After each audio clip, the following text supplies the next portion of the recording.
This is TWiT. On Wednesday, NPR bought Pocket Casts, which kind of surprised me. That's the #2 app people listen to TWiT with, by the way. It's very big. I use Pocket Casts. I love it. I love it. iOS, Android. Shifty Jelly out of Australia does it. Yeah, everybody uses it. Well, I guess NPR realized that. It makes me a little nervous. As always, the Shifty Jelly folks, during an acquisition, people always say, oh, nothing's going to change. We're going to keep the same app. But you got to think that there's a reason. It was purchased actually not just by NPR, but by a kind of a coalition of NPR, WNYC, WBEZ Chicago, and This American Life. And I guess the question it's great if there's, they just put money into it and make it better and better, but you got to think it's going to become an NPR app, not a general podcast app, or at least favor NPR stuff. Yeah, I think that's certainly interesting sort of sussing through. Russell Ivanovich is one of the co-founders of Shifty Jelly. He's a pretty good friend of mine, and talking to him sort of about the rollout of this and how people have responded to it. He put together the FAQ on their site. I think he did a really good job of sort of mixing humor and hopefully, getting people a little chill about everything as we figure it all out.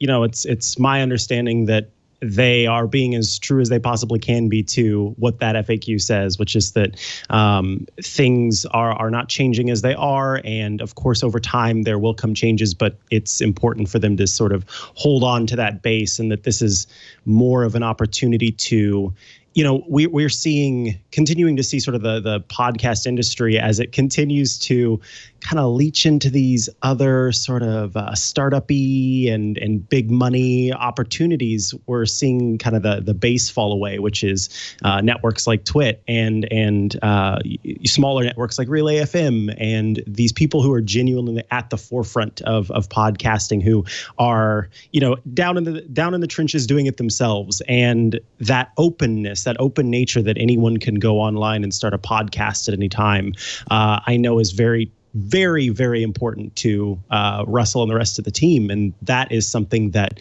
NPR, I think, sees is like, let's keep this an open field and not have these sort of siloed off places where you have like ads automatically filtered in and all the other stuff that can come with some of these different big companies kind of trying to take over the podcast industry. I agree with Russell and Philip and Chris and the team, but with all due respect, they're not going to have a choice. The company's been purchased. So I understand their honorable intentions, but I can guarantee you NPR did not buy Pocket Cast to leave it exactly as is.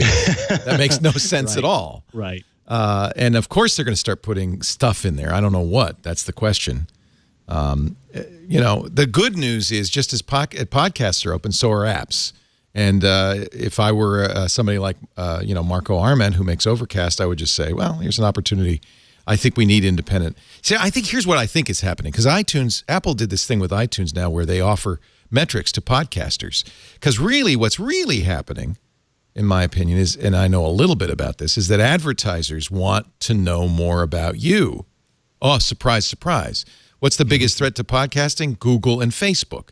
Because they sell your information to these companies. We don't know anything about you. We don't want to know anything about you. We do a niche podcast. And the point of it is we can say, well, anybody who would listen to any of our shows are tech enthusiasts. So that's what you're buying. And that's all we tell them. We do a voluntary survey once a year that gives us some more information, but it's voluntary, it's self-selecting. We don't consider it statistically important, and we don't collect information in any other way. But advertisers want that. And so Apple with iTunes is now doing that. And the good news is nobody uses iTunes to listen. But what I think advertisers would love, and I know NPR would love, is an app that reports back on you, that tells them what you're doing, what you're listening to, how often, how long, what you subscribe to, where you are when you subscribe, and more and more. And so, I'm sure Russell does not like this idea, but I also know that Russell got a check and that NPR now owns it. Yeah. Yeah, it'll be interesting seeing how this all shakes out and what I think this coalition is after versus, like you said, these individual apps that still exist. I know and what still they're after. Have a spot. You know what they're after. We know what they're after. And I hope that Russell got a nice big check. I do. And I think they've done a great job. I love Pocket Casts. And as long as it continues to remain Pocket Casts, I'll continue to use it. It is also my choice for a podcast player.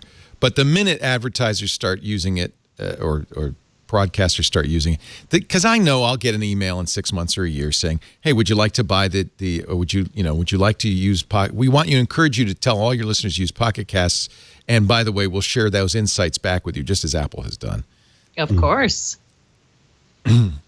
So, and what I would urge people to do is to continue to use podcast apps that don't spy on you. And as long as Pocket Cast is one of them, it's a good one to keep using. I love it. I think it's a great app, and I'm glad that they did well.